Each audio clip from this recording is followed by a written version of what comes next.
Olá pessoal, bom dia. O nosso trabalho de sociologia é sobre os regimes políticos e o grupo é composto pela Ana Beatriz, a Ana Carolina, o Gustavo Gobira, o Leonardo Mendes e a Maria Eduarda Pirola. Regimes políticos são um conjunto de regras e critérios que definem quem será o detentor do poder.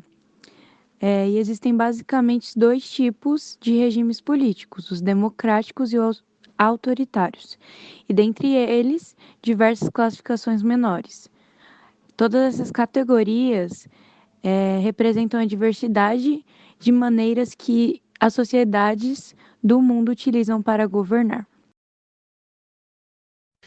Regimes democráticos. Um regime é democrático quando toda a sociedade tem a possibilidade de participar das divisões. No seu formato, foi mais comum essa praticação se dá na forma de eleições livres e limpas. Por outro lado, para ser democrático, o regime também deve prever limitações à atuação dos governantes, que não podem usar o seu poder para reprimir críticas. Nós já falamos em outro post sobre a trajetória da democracia moderna, até ela se torna o que nós conhecemos hoje. O que nós não falamos sobre isso são os diferentes tipos de democracia, que se diferenciam pela maneira como se escolhem os principais tomadores de decisão. Oi, eu vou falar sobre a democracia representativa. Ela é uma ideia básica e é a existência de representantes eleitos, escolhidos pela população para tomar as principais decisões da sociedade. Os membros da sociedade que têm a possibilidade de escolher representantes são chamados de eleitores. Os eleitores, por sua vez, participam das eleições, dando seu voto para o candidato ou a candidata que represente melhor as suas preferências. Nesse formato de democracia, os cidadãos comuns não precisam se envolver diretamente nas principais questões da sociedade, que podem ser bem complexas e ocupar bastante tempo. Por isso, a maior vantagem das democracias representativas é a possibilidade de haver uma classe política especializada que se dedica em um tempo integral a debater as principais questões. Ao invés de eleger representantes, também é possível que os cidadãos de uma determinada sociedade tomem as suas próprias decisões diretamente.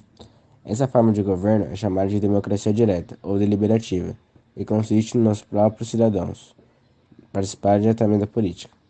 Na democracia direta, ao invés de deixar as decisões para representantes eleitos, todos os cidadãos participam do debate. A maior vantagem da democracia direta é que as decisões refletem de forma autêntica as preferências e vontades da sociedade, que nem sempre acontecem em democracias representativas. O exemplo mais conhecido da democracia direta foi da cidade-estado de Atenas, na Grécia Antiga. Lembra? Hoje em dia, a Suíça é o exemplo mais próximo de uma democracia direta, onde muitas decisões são tomadas por meio de plebiscitos e referendos à população. Eu vou falar sobre os regimes autoritários, que infelizmente ainda são bem comuns ao redor do mundo. E o que é um regime autoritário? A gente diz que um regime político ele é autoritário quando as principais decisões são tomadas apenas por uma pessoa ou por um grupo de pessoas, sem a participação maior da sociedade. Em outras palavras, um regime autoritário ele concentra o poder em um ou em poucos governantes. Isso significa que a população em geral desfruta de poucos direitos e garantias e que são atropelados pelas vontades dos governantes. Então, eles fazem as coisas, as leis e tudo mais, de acordo com os interesses deles, e não de acordo com aquilo que a população precisa, o que a população quer. Então, eles pensam só em si mesmo. E existem basicamente dois tipos de regimes autoritários que eles se diferenciam pelo nível de controle do regime sobre. temos os regimes totalitários, que são as formas mais brutais de autoritarismo, nos quais o controle dos governantes sobre a sociedade é absoluto. Em outras palavras, a interferência do governo é completa, envolvendo não apenas a política, mas todos os aspectos da vida dos cidadãos. Os governantes não apenas reprimem as liberdades individuais, como também forçam suas próprias regras e os seus próprios ideais sobre a sociedade. E também não é incomum a existência de cultos à personalidade em que um governante é tratado e promovido como uma figura divina. Os exemplos mais conhecidos da atualidade é o da Coreia do Norte, mas existem vários exemplos históricos, como a Alemanha nazista, que durou de 1933 a 1945, e a antiga União Soviética, de 1917 a 1991. Autocracias. Ainda que não tenham nível de controle de regimes totalitários, as autocracias ainda são caracterizadas pela repressão brutal da população. Liberdades fundamentais, como a de opinião, expressão e de oposição, são limitadas quando não totalmente restringidas. As autocracias podem tomar várias formas: monárquica, militar ou religiosa.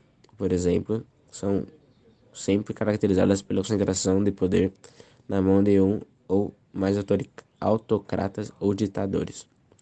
Algumas até utilizavam instituições democráticas, como eleições e parlamentos, mas que servem apenas para reforçar o poder do regime sem dar voz à população. A experiência autoritária mais recente no Brasil, o período da ditadura militar, se enquadra como um dos possíveis exemplos da autocracia.